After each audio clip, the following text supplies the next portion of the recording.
Hey, welcome to Creativity in Focus, a live podcast on Facebook and YouTube where we highlight artists and their art. And today, the business side of art. I have a very special guest. I'm Shahar Boyain, your host. And before we start, I actually would like to ask you to share this podcast. I believe that even if you make art just for yourself or to gift, you know people that can benefit of knowing the business side of it a little bit more. So take a second, share this with your folks, and then I will introduce my guest. I'm actually going to do exactly the same thing. I'm going to share because it's really important to get the word out, not only about art, artists, their challenges, what they conquer, and some advice around that. So you want to be sure not only that you come every week to watch Creativity in Focus, but that you share as well. Well, my guest today is a very dear friend of mine, a huge supporter of Curious Mondo, business consultant, Robert Imbriale. Welcome, Robert. Hey, well, thanks, Shahar. Great to be here. This is going to be a fun afternoon for us. We've talked a lot about doing it, but we've never gotten to the point of doing it. And thank you for the invitation. Thank you for having me on your great channel. And I'm just so impressed by what you guys have been doing over there. Well, we only do this because you have helped us all the way. Robert, before we start actually talking about art and the business of art, tell us a little bit about yourself. I have been in the business world probably since the very beginning of my career, but I was a commercial photographer coming out of school, which explains why I'm in a studio today. I love this stuff. I'm passionate about it. And, I've been working with Wellburn Gourd Farm for a long time, gosh, since 2000 now, helping them. So I've been very involved in the art community, understand that marketplace very well. And it's really been a lot of fun to kind of combine what typically people separate. And they say, well, I'm either an artist or I'm a business person. And the real question is, well, how can you be both, right? And how do we bring the business model to a community that is really not into the business part of things? And typically you go to the art side to get away from business and get away from the stress, right? So it's really been interesting to combine all those things and also to combine and bring in the multimedia. We've been doing webcasting now, believe it or not, since 2004. Mm-hmm. We were real leaders on that, really cutting edge. Back then, webcasting wasn't as pretty as it is now. It was a little postage stamp size thing, and the video would stutter and such. But we made it work, and we've been doing it ever since, and it really brings a lot of value. So congratulations to you for really jumping into the art community and bringing this to the artists. They love to learn from you, and your courses are amazing. And I get to watch once in a while. They pass by my Facebook stream. I'll jump on, have a look for a little bit. And you guys are doing some awesome work over there, bringing, like I said, art training to a lot of our artists worldwide. Yeah, thank you. And it has really been fun. If you think, when we started playing in this arena, we were using a flip camera and uploading to whatever streaming company was doing that at the time. And it was really not that good. So it's really fun to have this technology now that is affordable to be able to use this. And I believe it's also an amazing tool for artists as well, right? Because anybody with a cell phone today can go live on Facebook. So are you an advocate of using social media to promote an art business? If you're an artist, what do you need? You need an audience, right? Mm-hmm. And it's really hard to be an artist in your closet, and a lot of them are, and that's okay, because if you're just doing it for your personal, enjoyment, and you have no desire to sell it, make money from it, not turn it into a business, that's perfectly fine. But the other side of it is art supplies cost money. So it's nice sometimes to be able to make a few dollars from the art that you're creating. And really, it's not just about the money. I know a lot of artists are like, oh, I don't care about the money. I don't care about the money. I understand. But, there's a value for value kind of transaction that needs to take place. And you say, okay, I'm going to spend 100 hours on this piece of art. maybe you're not going to get paid $100 an hour for that. Maybe you're going to get paid only a few dollars an hour, but you're getting a lot of enjoyment out of it. If you're going to sell that to somebody else, they're also going to have years of enjoyment out of it because they're going to put it, somewhere special. It's going to be something that they really appreciate, and they should pay you for it. And it's not a crime to ask for money. A lot of artists are just really unsure about that. Oh, I don't know how much it's worth. You know what? Give me $10 for it. And you see a lot of that kind of art being sold on the internet these days. And, you could do better. You could ask for a little bit more. And we're going to talk a little bit of some strategies for getting a little bit more money for your art. But you asked me, live streaming, am I a fan? Absolutely, I'm a fan of it. It is one of the better ways, but it's not for everyone. And some artists are artists because they don't want to be in the public eye. So you really got to look at yourself and look at yourself in the mirror and go, gee, is this a format that's really good for me? Or am I better doing an Etsy store and just putting photos there? Am I better doing a blog and putting the photo of my art piece and telling the story about it? And then, if you want to buy it, put a little purchase link. For a lot of people, that's enough. They don't need to go to the next stage. But if you want to teach, that's a different world, right? Because now you get other artists coming on board and saying, oh, I want to learn how you did X, how you made the little fuzzy bear, how you made the little frog, whatever brooch or whatever it is that you're making. They want to know. They want to learn. You'll find you can attract an audience, as Shahar has done very well for her business. Robert, a lot of people, when they are thinking about selling their art or if they should be selling their art,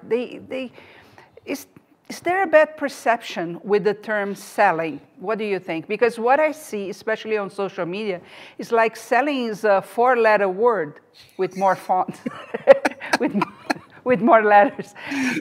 It looks like the people are extremely resistant to sell. In your experience, is that something true for them? Most of that marketplace. Most artists have that issue. And, I see it not only in the art community. I work, as you know, with chiropractors and natural health professionals. And you would think these guys wouldn't have a problem with selling, but everybody has a problem with it. And it's because of a misassociation with what we think selling is, right? We have this idea that if we're going to sell something, then we're like a used car salesman. Yeah. Right. We're begging for money. And it really isn't that at all. I mean, what it is, like I said, it's a value for value transaction. If you understand it that way, your time is valuable. The art supplies you use to do whatever that project is that you want to sell, there's value in that. And, there's your talent. You should get paid for your talent as well. So if you recognize it, or you recognize it that way and look at it that way and say, you're not selling somebody. In other words, selling, a lot of people think, well, that means I'm forcing it on somebody. And that's what we get. That's where we get scared, because we don't want to do that. We don't want that. We don't want to be sold, right? We hate to be sold. We hate to get them in front of a pushy salesperson, but I'm not advocating that at all. But we love to buy, don't we? If we go into the mall, how many times we pull out our credit card in a day on a trip to the mall, right? We absolutely love to buy. So if somebody's willing to give you money for your art, the worst thing you can say is no, right? So you just got to get in the habit of accepting that. And accepting that is the same thing as a speaker would accept applause, right? Or somebody would say, wow, this art piece is really beautiful. It will really go great in my office. Can I give you $100 for it? What are you going to say to that? Well, if you can say yes to it, you haven't sold anything. You haven't sold anybody. They sold themselves. All you did was agree to the transaction. So, you got to have a different mindset on it and recognize that you're not going to be a pushy salesperson. You're not going to foist your art on somebody who doesn't want it. You're not going to run pop-up ads all over the place to annoy people. You're just going to, build a nice website or put it up on Etsy or put whatever. And when people find it and they want it, let them sell themselves on it. Let them decide they want it, and they'll pay for it. Now, gladly pay for it, and they'll be happy to receive it. Yeah. I have a motto: if people want to give you money, let them. I like that motto. I want to touch a lot more on the mindset, but we have a comment here from Jacob Jennings. Good to know you're alive, Jake. We miss you. And he's saying, no way, a Skype call is much more than that, right? More than a Skype call, yes. Yeah, it's a little bit more. And Laura Michelle is saying, hola, amigo. I don't know if you're familiar with her, but she's giving kudos to what we are doing. Laura is Phoebe's sister, so she is part of the gourd farm. Yeah. Hi, Laura. Great to have you here. So, by the way, with the farm, so Wellborn Gourd Farm, if you guys don't know this farm, you got to take a look. And of course, they are on Facebook as well. So how long have you provide consulting and have you been engaged with the farm? Since September of 2000. Wow. So So 17 we're, years roughly at least. 17 years now, yeah. And I know part of what the farm does, of course, they have the gourds, but they produce a lot of videos and DVDs. So over the years, you have worked with artists over and over. What has been, from your point of view, their biggest challenge?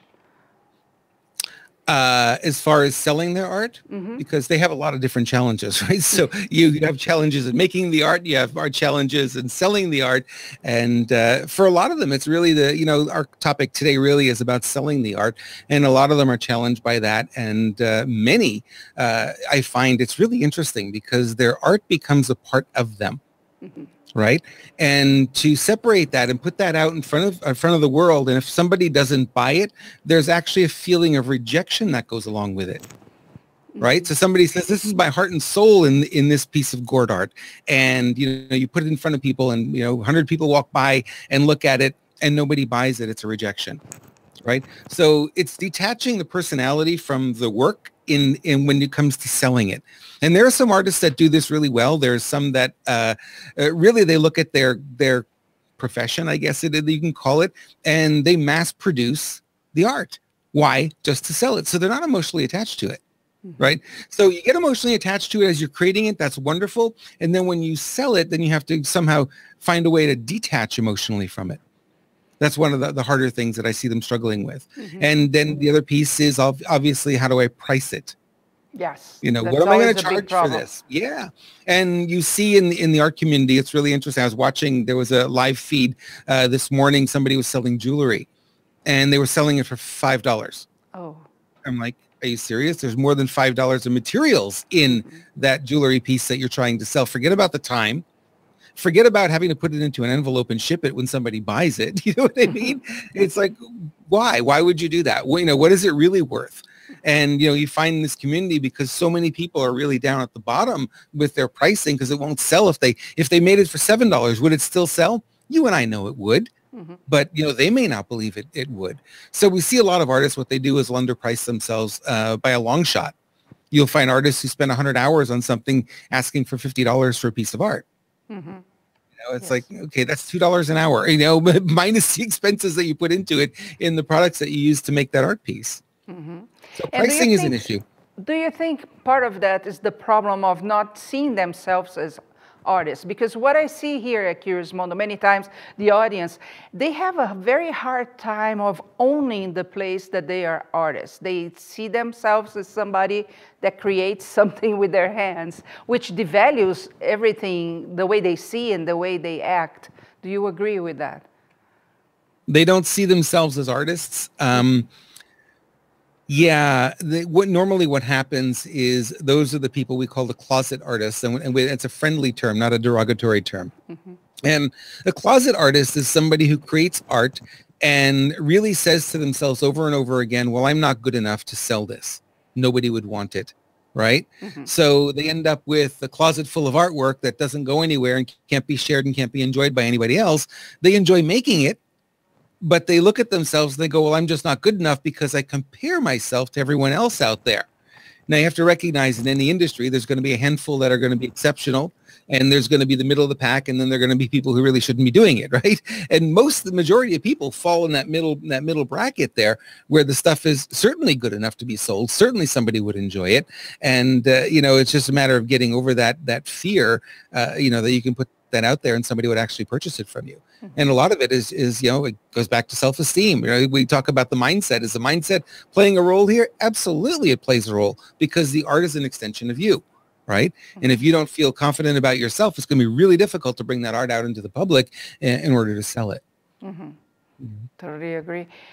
Now, I know you guys used to do a lot of DVDs. Is this still a viable option for artists to make? Because we have to think the person that loves what they create, they have embraced the fact that they are artists and they sell their pieces, but of course pieces, sometimes they take months to be done. So they need to find some other channels of revenue. So is DVD still one possibility? DVDs specifically or videos? Because there's DVD is the method of delivering that that video, that production, right? Mm-hmm. And if you ask, is a DVD still viable? My guess would be no. How many people have computers today that actually have DVD drives in them, right? And you still have a DVD drive in your living room, right? No, not even in my computer anymore. Right. It's not on the computer. And, you know, the truth of the matter is, where are you working on your art? Usually not in the living room, right? So if you've got a DVD player in the living room, it's good. You can play the video there, but it's not where you need it. You need it there. So what we've transitioned to is an online system now where you purchase the video and you can watch it on any screen. If it's an iPad, an iPhone, Android phone, it doesn't matter if it's a Roku device or an Apple TV, all the devices, and you'll get the proper video, the proper size, the proper format streamed to you. So you can watch it, you know, if you're in your workshop and you have to open up your laptop or you prop up your iPad, you can pull the video up and watch it. A lot of people like to watch them and you know, just go to a certain point, start, stop, right? Mm-hmm. They'll do the step and then, okay, what's the next step? And they'll watch and they'll do it. They'll stop the video again. This is why the format is so much better today, so much more flexible than the discs were.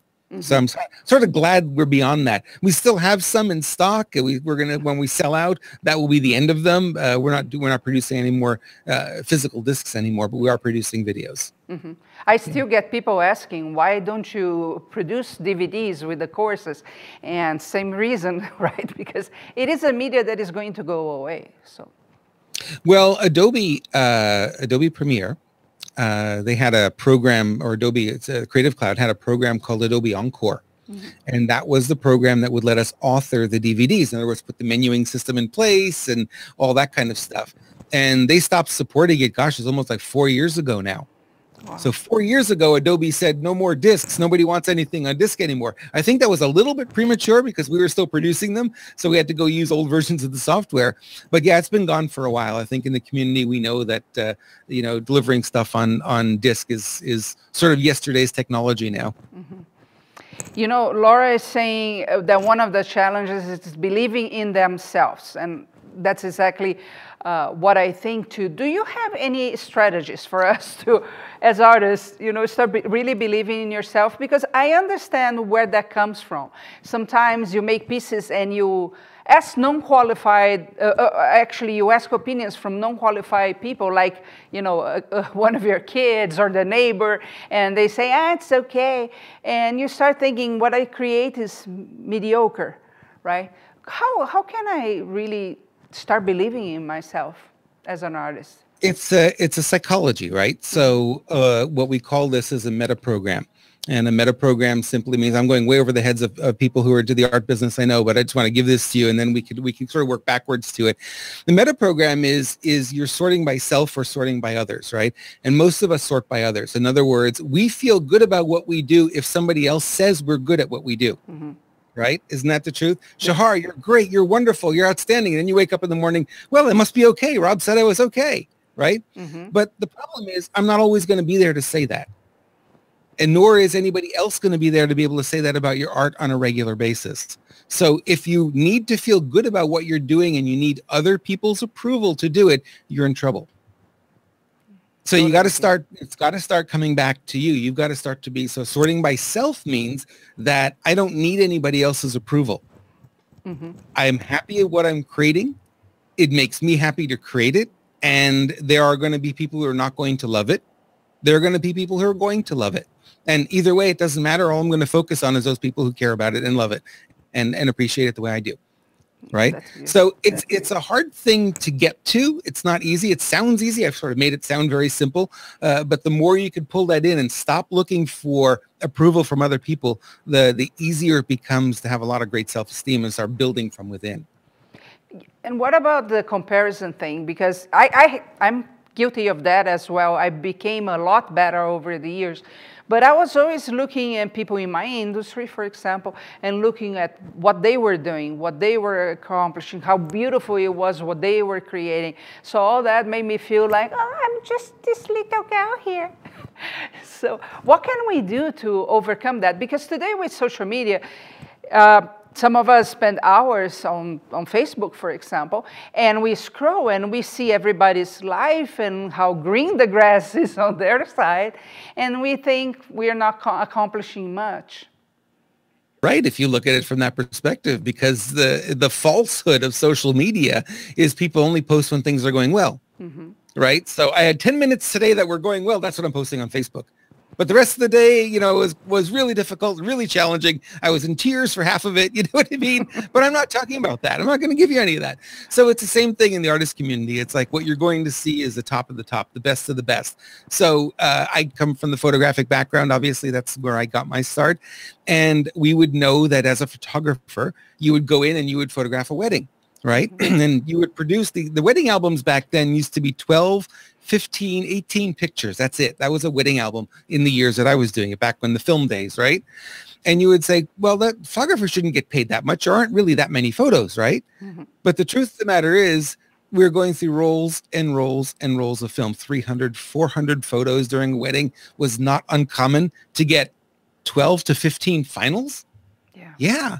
Yeah. So what are you seeing? Are you seeing all the artwork that somebody did? Or are you seeing only the best of the best? Yeah. Recognize that that's what's going on. Okay. So that's number one. Number two is if you're comparing yourself to other people, compare yourself to other people who are at least at your level.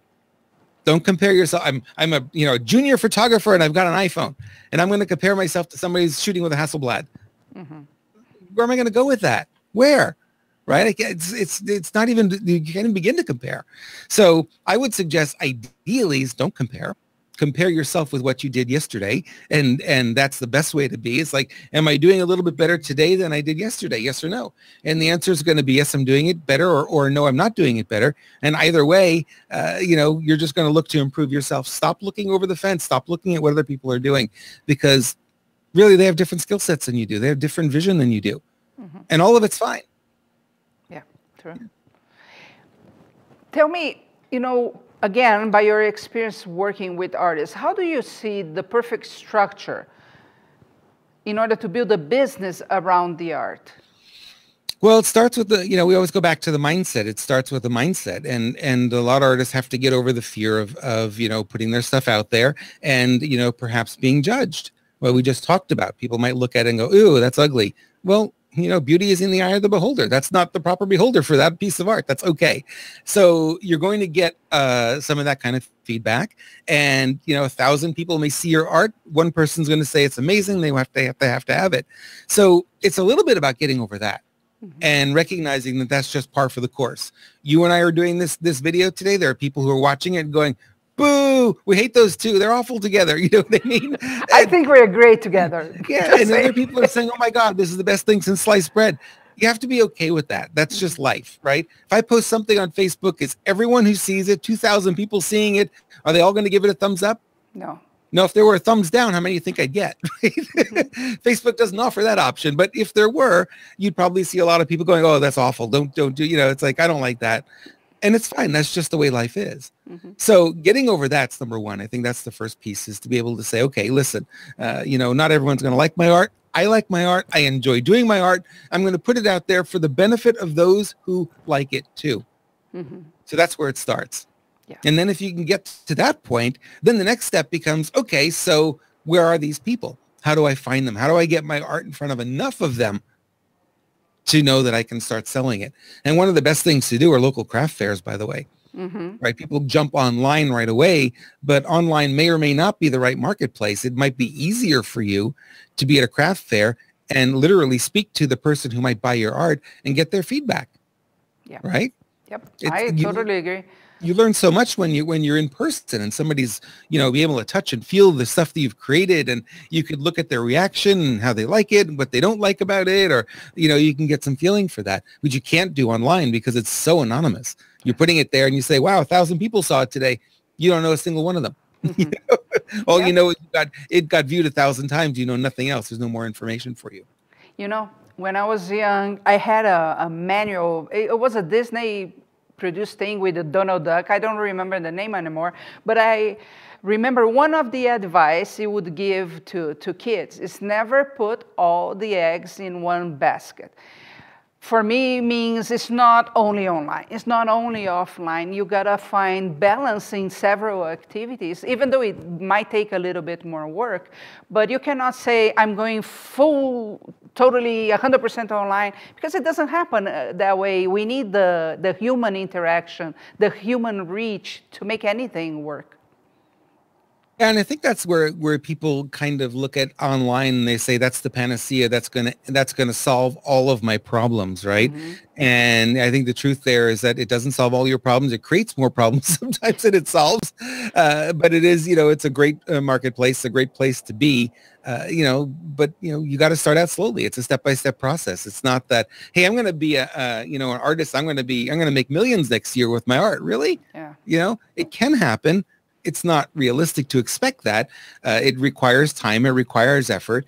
And it's like anything you and I know in the speaking community, we create a project or a course, and anything that we try to sell, if our energy is not behind it, it stops selling. Yes. As long as our energy is behind it, people will buy it. And the moment we shift and go to something else, it stops.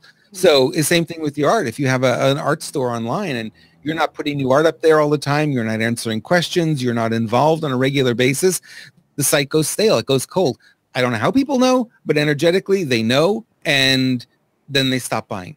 Yeah. So it's got to be something that you're going to commit to. It's a commitment to do it. And you're going to say, okay, I'm going to do the street fairs. I'm going to do the arts and crafts sales. I'm going to do the festivals. I'm going to do whatever. You got to be committed to it. It takes a lot of work to do it. Mm-hmm. And then when you get online, it's the same thing. It's a daily effort. Yeah, you can have your full-time job. Yeah, you can be taking care of the kids. Yeah, you can be doing other things. But make sure that the online world. I have a client who's got a website. She hasn't touched it now since 2012. It's abandoned.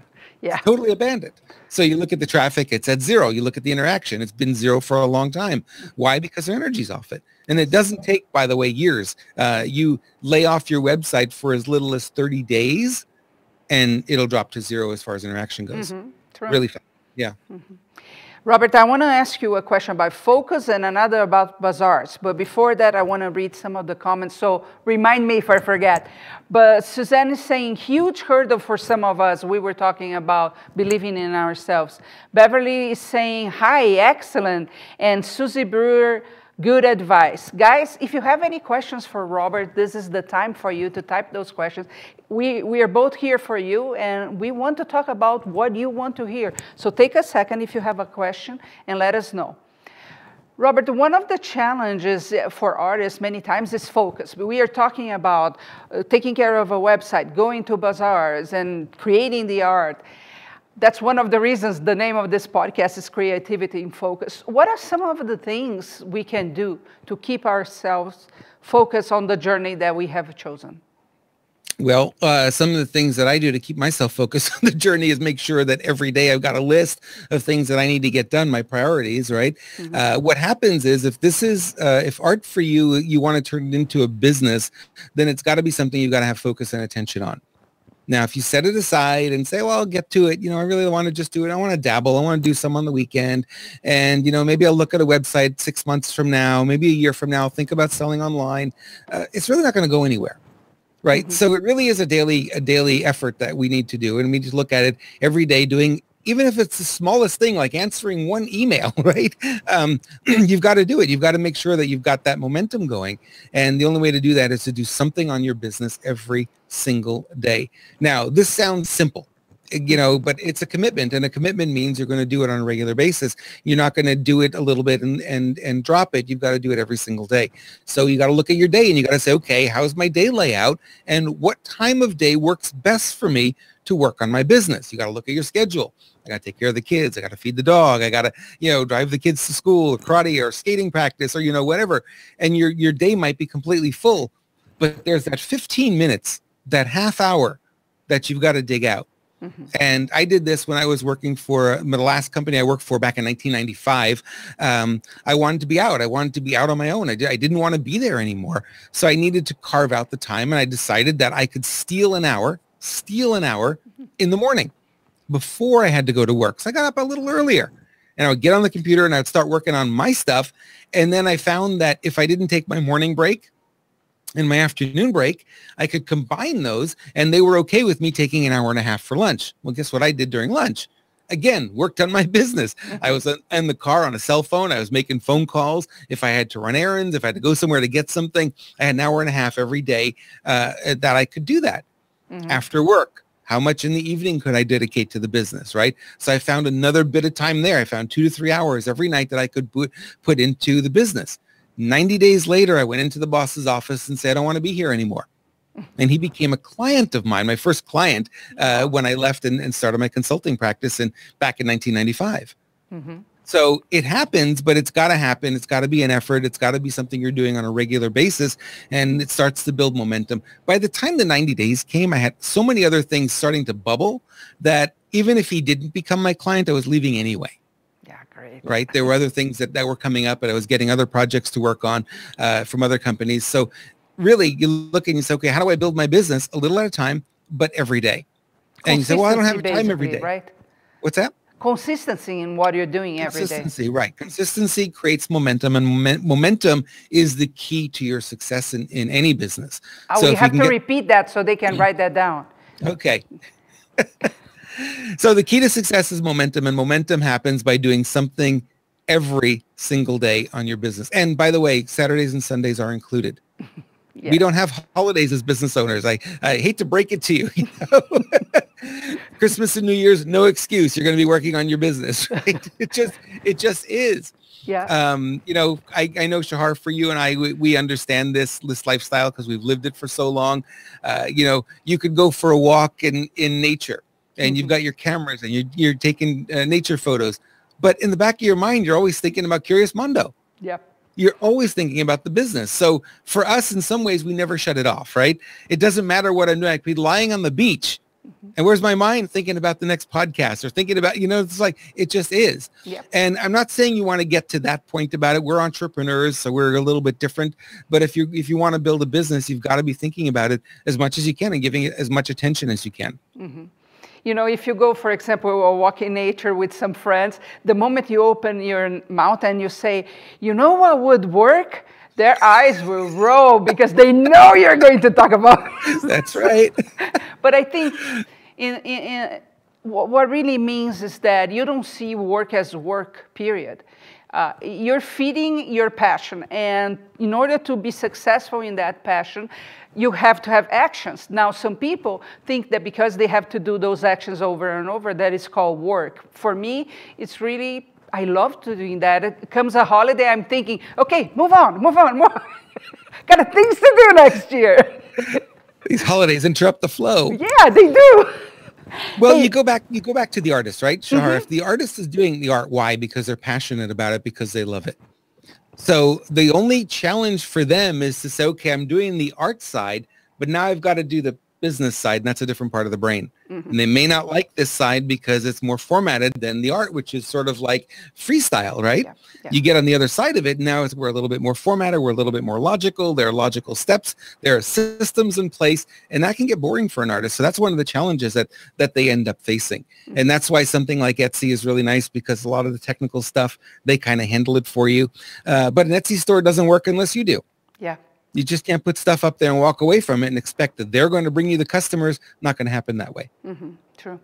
Robert, we have quite a few questions here. Are you ready? I love questions. Okay. Deborah Lucas is asking, do you think anything can sell? Anything? Anything? No. Anything. Can you sell ice cubes to an Eskimo? Yeah. Can you sell a rock and call it a pet rock? Yeah, I think you could sell pretty much anything. Yeah. It really is. And this is the biggest piece of selling is really, it's the story you wrap around the item. Yeah. Right? And that's a lot of people very go, well, key point, right? Here's my thing. I've got my thing. Go buy my thing. Well, what's your thing? If you don't tell me the story, don't tell me what it's about, then it has no value. It's just the thing. It's just a rock until somebody put it in a box and called it a pet rock. Gave it a birth certificate, gave it put a story around it. And all of a sudden people, I have to have my pet rock. And he sold millions of dollars of it. Brilliant idea, right? Yeah. So yes, I believe anything can sell if it is positioned correctly and there's the correct story around it. Did you have a pet rock? Yeah, I probably had a pet rock back in the 70s. I knew I have. I was crazy. I taught my pet rock so many tricks. Okay, Beverly is saying, in my studio, I do teaching and I sell my art. Do you recommend 2 Facebook pages that deal with separate, or is it possible to combine effectively? Better to have 2 separate pages. And I'll tell you why. It's because the audience is different. Mm-hmm. The audience for the teaching are artists. The audience for the buying may or may not be artists. Right? Very good point. I'm a business owner, but I buy art. Why do I buy art? Because I like to have art around me, right? But I don't create any. Well, other than graphic arts and video and stuff like that. But I don't do any kind of other art. I've been with the gourd farm now since September of 2000. Never once have I done a gourd. Mm-hmm. Never picked a gourd up. It just doesn't call to me, that side of it. So I would be a different audience, and I wouldn't be interested in the training. So yes, absolutely split those up. Facebook pages are free. Why not have 2? Yeah. Some of us have several, right, Robert? Yeah, we have quite a few, yes. Susie's saying, yes, very passionate. That's true. The business part can get boring. These are great points. Deborah is asking, how do you price selling crafts? Let me adjust my glasses here. Don't want to overprice. Also want to sell myself short. So what do I do? Always price higher than you think it's worth. Right? Because a lot of artists will look and this is a problem for all business owners, not just artists, by the way. Pricing's always been a challenge. And what we look at is we look at how much can I afford? Mm-hmm. And how we come up with that decision is we think about what's in our bank account or how much space we have on our credit card, right? Yeah. But you don't represent your market at all in any way, shape, or form. So it's the worst place to look. So you want to look out there and you want to see some of the better selling stuff, some of the higher price stuff. What does it sell for? And then you got to ask yourself, look in the mirror and say, am I comfortable asking this amount of money? It always becomes a self-esteem thing. It's like that's why a lot of people sell their art really cheap because they don't think it's valued at anything because they don't value themselves, right? So because the art is a part of me, if I'm selling a part of me, what am I valued at? And if you value it really low, I can tell where your self-esteem is at, right? Versus, your price is a little bit higher. So I always say price it much higher than you would normally think it's worth. So if you say, I want to sell this for $25, put it at $75, put it at $150. Mm-hmm. And if it doesn't sell, there's no harm at all in lowering the price. No harm at all. It's very difficult to raise the price on something when somebody says, well, last week this was 25. How come it's 50? Mm-hmm. Right? You're gonna take flack for that. But if it was 150 last week and it's 75 this week, oh, okay. Now I'm interested. You're never going to get harmed for that. So always start high. And then, if things don't sell, then you can adjust your price accordingly. You said something that I really think we should highlight is, are you comfortable asking for that price? I have to tell you, some years ago, I had a consulting client that was a life coach, and she had several speaking engagements, and she would go and do a very good job, but she wouldn't sell whatever she was trying to sell at the end. And we talked in the office several times, and I couldn't figure what was wrong because we had a script and everything in her case. Well, I went to see one of her presentations, and she did an amazing job. Comes at the very end when she starts doing the call to action, her voice starts shaking. You could see the voice breaking. Yep. And of course, it didn't sell. So the problem is she was not confident selling herself. It was not even a price issue, but she was not confident asking for people to get something from her. It's always easier for us to sell somebody else's stuff than to sell our own stuff. Mm-hmm. It's like we have always known that in marketing. It's like for any business owner, if you're selling yourself and you're selling your own stuff, it's really difficult, but I can sell anybody else's stuff, all day long without any problems whatsoever because it's a reflection of us and it's a self-esteem issue. Mm-hmm. So you've always got to go back and work on your personal stuff. So how do you become successful? Well, you got to do the personal development stuff, but I don't want to do it. You got to do the personal development stuff because we've got all these childhood stuff that we got to deal with and we got to get over. We didn't get the appreciation. We didn't get the pat on the back when we needed it. We didn't get the approval when we wanted it, and it's like, we all have this. It's not just me, you, it's like, it's everybody's got it. And those who are more successful work on that part of the game. I look at some of the artists who sell the gourd art, and we used to have festivals where we used to have, 70, 80 gourd artists come in, and you would see the ones who were the most confident. You'd go to their booth at the end of the festival and they had nothing left. Just shelves. It was like, Sunday at 1 o'clock, they're gone, they're empty, and they're just like, yeah, I'm ready to pack up now and leave because I've got nothing more to offer. Right? And you'd see the other people who were a little bit more mousy about it, and they wouldn't sell anything. And they would say, oh, well, the festival was horrible. The same customers were going through all the booths. They didn't buy yours, but they bought the other person's. Why? Yeah. Yeah, that's crucial. Yeah. Susie is asking, I have a Facebook page with 4,000 followers. I've been so quiet on there for some weeks due to a very sick father and commitment to care for him. I've been tired. I hope I can pull the audience back. I'm a bit concerned now. It's been hard to keep that momentum. Any tips on that? It is, and use some of the tools that are out there to schedule your posts. So let's say you have an hour on Sunday where you have no commitments, no obligations. You could schedule a post every day during the week and just schedule it to go. And Facebook allows you to do that. Business.facebook.com is where you want to go. And you could set up your posts in there for your page, and you can schedule them. There's an option there to schedule a post. And I like to have my posts come out early in the morning. So West Coast, 7 a.m. West Coast time, which is about 10 a.m. East Coast time. And, people want to see the first thing in the morning. So I would just do that when you have the time. Just schedule a bunch of posts ahead of time, knowing that your week's a little chaotic. I get it. Mine is too. And sometimes I'll do that. Not always, but, I get a chance to do it. I'll do it ahead of time. Because, life is unpredictable sometimes. And life does get in the way, as I like to say. Yeah. Very often. Very often, right? But you think if you haven't taken care of a Facebook page for a while, can you revive it? You can. Okay. You can. Yeah, you can. It just takes one of the better things to do, and I know I don't like doing this, but it's one of the things that you do is you share content that has gone kind of viral. So you go find videos with 2 million, 5 million views, and you take that and you share it to your page. And if you do that for 10 days, not that you want that content on there so much, but if you do it for 10 days, it'll start to get shared more and more because Facebook is looking to keep engagement high, right? So if you haven't been sharing anything on your page, on the algorithm, you go way down in importance.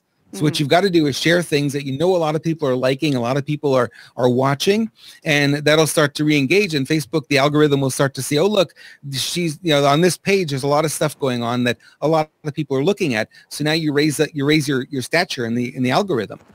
And then when you do start sharing your regular content, more of your people, more of your audience is going to see it. Facebook is not punishing. People look at this and say, well, Facebook punishes me because, they're not showing my stuff to the 4,000 people that are following me. I think on the gourd farm, we're at 13,000 now. And you look at that, it's like, how many people are seeing it? 500, 1,000 people are seeing it. And it's like, well, why not everybody? Well, there's a couple of reasons. Number one is Facebook has a lot of stuff from a lot of people, and you're only going to spend so much time on Facebook every day, right? So if I would see everything from all the pages I would follow, I'd probably have to spend 4 hours a day on Facebook to see it all. So Facebook prioritizes it, and there's an algorithm that does it, a computer that does it, and decides it'll just going to show you the most popular stuff.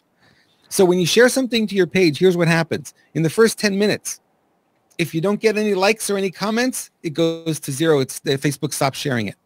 If you get likes and you get comments in the first 10 minutes, then it's going to share it to another 10% of the people who follow you. If it continues to go, then it'll keep expanding and expanding and expanding. It'll get more and more interaction. So Facebook's looking for interaction because they want to keep users engaged, right? If your Facebook feed was boring to you, how long are you going to spend each day on Facebook?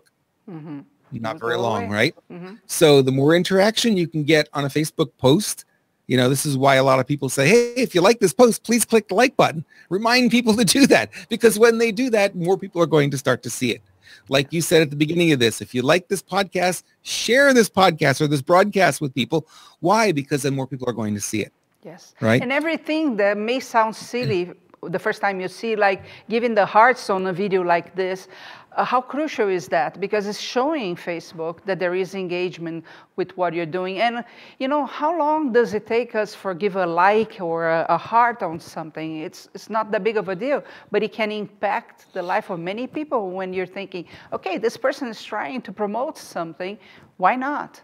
Yeah, absolutely. I do that. I go through and I just start clicking like on all, you know, my friends are posting stuff and I'll just click like on it, like on it. It's not a personal reflection so much on me, but you got to remember too that your Facebook news feed will be curated based on the kinds of things that you like. Mm-hmm. So if you like things that from the other political party, you know, if you start liking stuff there, you're going to start to see more of that stuff. So you may want to be a little bit aware of that too.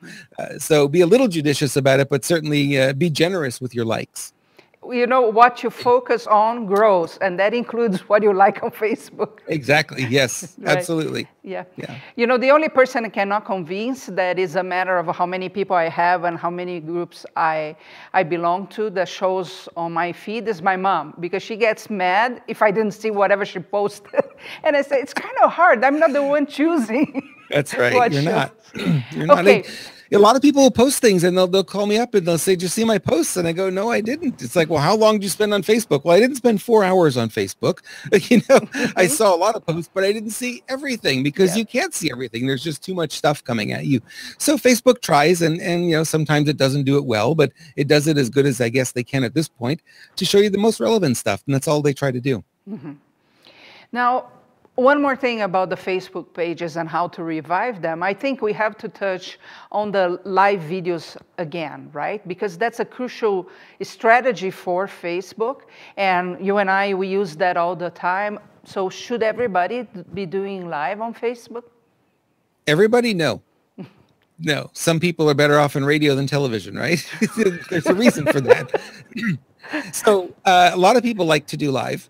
And there's no harm in doing it if you are a person who can speak. But you'll find that artists tend to be kinesthetic. Now, kinesthetic people are feelings people, right?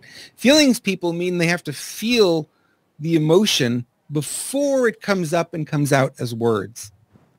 You and I are auditory, visual. We have to hear. We're very visual. We think outside the box. We think as we speak, right? Yeah. And those are the best kind of people to do live broadcasting because sometimes you need to be able to think on your feet. I don't have any notes today. I'm not looking. I'm not reading notes. My paper is blank. You're pretending to read questions that you don't even have, and I'm giving you answers that I haven't prepared ahead of time because that's the kind of people that we are, right? We can do this, and it's not for everybody. Some people will get on camera and they'll be like, hello, and no, live webcasting, not for you. This is not something you should be doing. And there's no harm in that. It's not like we're making fun of you and like, oh, you're not a webcaster. You can't do, Facebook Live. It isn't for everybody. And, as marketers, we kind of get carried away because for us, it's like, well, it's a panacea for us. So it must be good for everyone. Yeah. No. Come back to earth, get grounded again. It's not for everybody. There are things that are for everybody. If you're a kinesthetic person, writing is probably much better for you than live webcasting, right? A lot less stressful. You make a mistake, you can back up, you can delete, you can rewrite it, you make it work, but it's not for everyone. So I would say, look at your own personality and choose the media that works best for you. If you're better with a still photo or, if you don't want to be on camera, but you want to do a live stream, how about a live stream of your art and showing your art, where you don't have to necessarily be on that camera. It's another way of using it. Yeah, true. Yeah.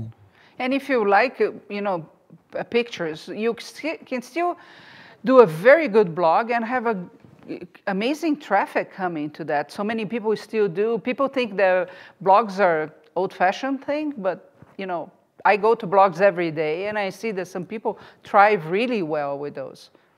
Blogs are not old-fashioned. They're still very viable. And, when you combine the blog with Facebook, you go out, but basically it's like fishing. You're putting bait out on Facebook, and you're saying, you want to read the rest of the article? Yeah. Click this link, come back to my blog. And you go to Facebook because that's where everybody is, not because you really necessarily love it and want to be there, but that's where everybody is. So you go there, you throw your bait in, and people go, oh, I like that, and they'll nibble on it, and they'll come back to your blog. So that's the way you would use that. The blog just offers you a lot more flexibility, right? Mm-hmm. Facebook has got its rules and what you can post and what you can't post and how many people are going to see it. A blog, there's no such rules. It's you and what you decide to do, you know? Yeah, true. Let's go a little bit to trade shows. You and I mean, if we combine together, we have been to thousands of trade shows, bazaars, craft shows. Tell me the most hideous things you see people doing when they are trying to sell this stuff in a bazaar, craft show, or even a trade show. Oh, the pet peeve of mine when I go to a craft show is to see art and see no pricing on it. Right? You're trying to sell it. Well, you got to give me the whole story, right? The story is, here's the piece, here's what it's made of. Tell me a little bit about it, give it a name, and give me a price. How much do you want for it? So I know, because art, there is no standard pricing guide. You know, it's not like Kelley Blue Book and you can go find out how much your car is worth, right? There's no such thing for art because every piece is unique. So you've got to tell me because I can't tell you. And if you don't have a price on it, you don't want to sell it. Yeah, you think about it. You go to the supermarket and you want to buy, you know, there's a can of soup on the wall. You really want to buy it, but there's no price on it. How much is it? Well, it could be 39 cents or it could be $5. There's a range, but you don't know where it falls in there. So what are the odds that you're actually going to purchase it? They're very low. Because you don't know how much, you know, you don't want to wait to get to the cash register and they scan it and then they give you the price. And, oh, that's $10 for that can of soup. Yeah, I think I'm going to wait on that. So it's the same thing. And you know, trade shows, you really, or festivals, you really have to be prepared. And, you know, you have to make sure that the way you take payments works. You got to make sure that you have a way to wrap it up so that person, you know, understand that the person who's buying it at a craft show or something like that is probably going to be walking around for quite a while with it before they get to the car, right? So you got to pack it up in a way that, you know, it's going to protect it from getting knocked around because some people don't do that. They're just like, here's the art, goodbye. What do I do with this? You know, the car is a mile up that way. I'm not going to the car now. And they might decide not to buy it simply because you know, the system's not in place. So, you know, you're thinking like a business owner now, and you got to think through the process. Okay, what's the sales process? How are we going to present it? What's it going to look like? How are we going to set it up? How is it going to look? How is it going to be lit? If it's going to be lit, how am I going to protect it from the elements if it's outside?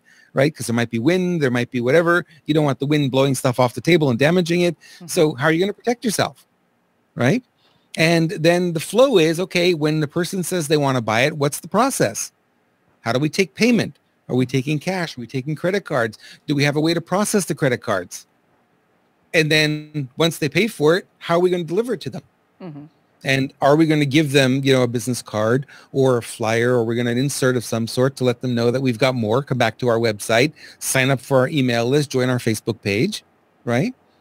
So you got to think through all the different steps that are involved. And I see a lot of people just don't do that. They just kind of show up and they you know, well, I hope it all works out, and they do themselves a disservice because when you're at a festival or a fair, there's only a limited amount of sales time, right? There's only, you know, usually it's the first day where it's going to be the busiest and then the traffic's going to trail off. Unfortunately, that's what a lot of them kind of figure out their systems. Sunday afternoon at 4 o'clock, they finally figured out how they're going to sell this stuff and there's nobody left. So you got to figure it out ahead of time because the way festivals tend to work is when they first open, that's when you get the biggest rush of traffic, and you kind of got to be ready for that. So preparation is always key. Okay. Susie is saying, I'm in Australia and I'm so glad I caught this today. Thanks, Guy. It's been very helpful. Thank you very much, Susie, for being here. Robert, for me, during a trade show or a craft show, not having business cards is a huge issue. And it looks like it's a trend now. You go, I was at the other day at a local arts fair, and they had at least a couple hundred different vendors there. And I don't know, more than half of them didn't have business cards. So I finally asked a guy, do you have a business card? And the guy said, no, nobody uses that anymore. You can go to my website.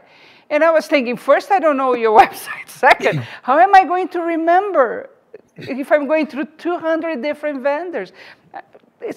I think it gets very complicated because sometimes you need to talk to a partner, you need to talk to a husband, you need to think about purchasing something of a higher value. It doesn't mean you're not going to buy after that event, but I don't have a way to get in touch again. because they're not seasoned business professionals, right? These are crafters, artists that come in and they do this, 3-4 times a year, and they don't have their systems worked out. It's very true. Fewer and fewer people are using business cards. That's a reality. But I would suggest you have something, a format like this. This is a nice format, right? And what you could do is hand this out. You can have a photo of your art on here, photo of the artist. You can have all your contact information. It doesn't have to be a business card. It can be something much more probably in line with what you're trying to accomplish. So business card's great. It's too small for an artist typically. You can't put photos of your art on there, but these don't cost a lot more. These, I guess it's 5.5, 8.5 postcards. They're jumbo size postcards is what they're called. And you can get those printed for just a little bit more than it costs to do a business card. And you can have much more information, right?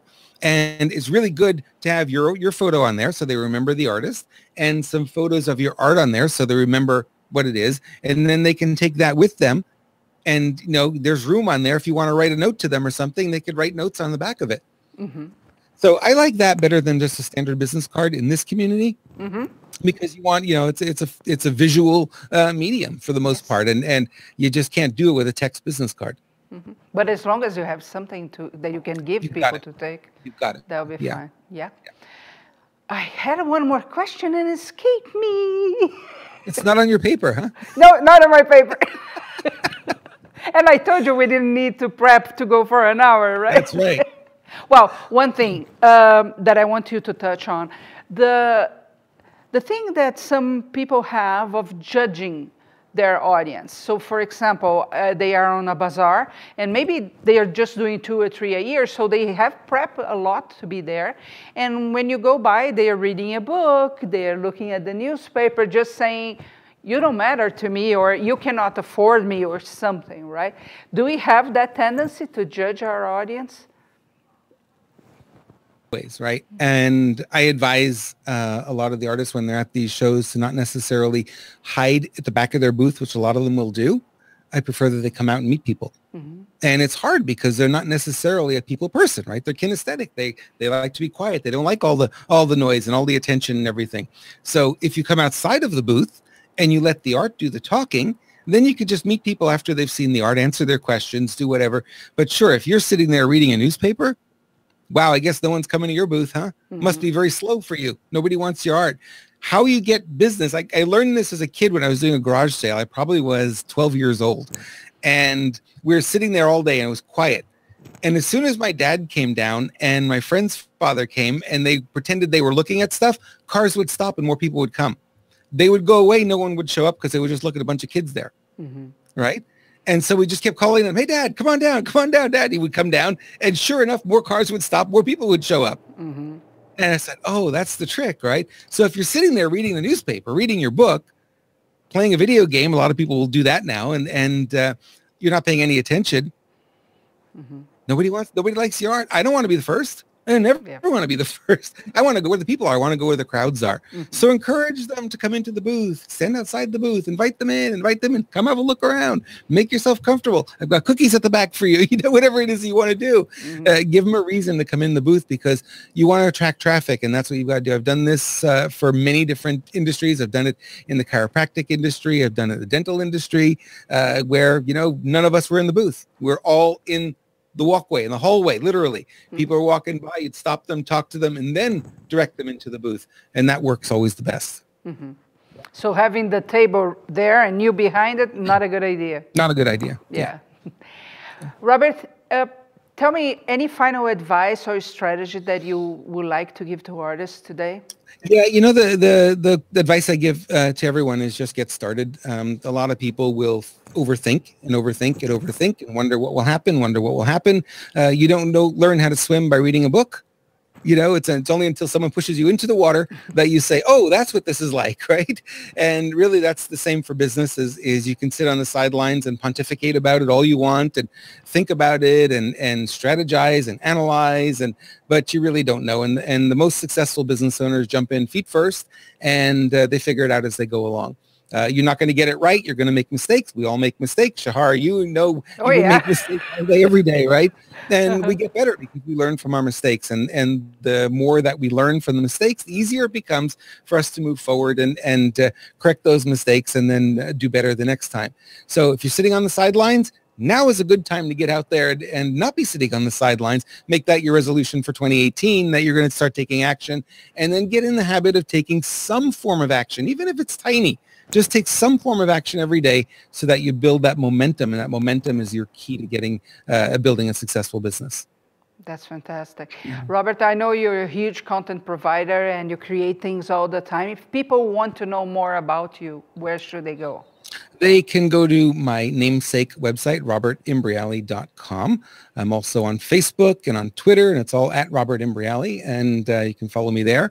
And, you know, any questions you have from this or from any other, just, you know, post it here, and Shahar will send them my way, I'm sure, and I will certainly see them as well. I'll be happy to answer them for you. And if there's anything I can do to help you, reach out. The best thing you can do. Don't be shy about asking questions. You never know what answer you're going to get. Exactly. You know? And I can assure you all that Robert is a wonderful person. He's always willing to help. Oh, you're he so actually sweet. took us out of some pickles here several times. So thank you so much for being here. It was really a pleasure talking to you. And I hope you all guys have enjoyed as well. So I hope to see you again here next week. We are going to have April Jensen.